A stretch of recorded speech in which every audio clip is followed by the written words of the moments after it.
Good morning mga kamadam. Maulang Thursday. Ngayon, maaga pa, alas 7, maulan na ang panahon dito sa amin.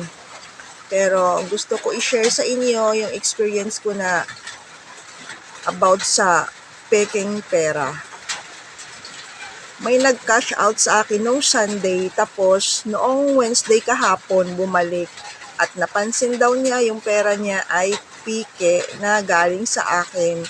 So ako, bilang isang tendera, hindi ko kaagad-agad pinatulan yun. Nag-isip ako, bakit after 3 days mo nalaman na pike ang pera mo? 500 pa naman yun. Kaya ang gusto mangyari, bibigay ko kaagad daw, palitan ko daw kaagad. Sabi ko, ma'am, hindi pwede yun. Kasi, bakit ang sobrang tagal? Imposible naman na nagbigay ako ng piki, ngayon mo lang na kikita. Dapat bago ka umalis, tinignan mo yung pera mo, okay, tama ba, kulang or hindi. Bakit ngayon mo lang binalik? Kahit sa ibang tindahan kayo pupunta, papalitan ba kaagad yun?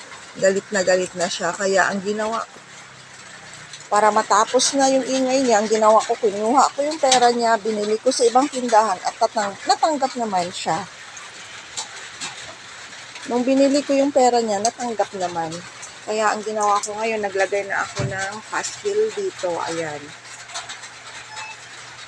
Kasi parang modus na eh. Kasi yung nangyayari na yun, parang aware na ako. Kaya naglagay na ako ng ganyang pastil dito sa aking harap na tindahan. Para wala na silang babalikan sa akin. Kasi yan, nakapastil na.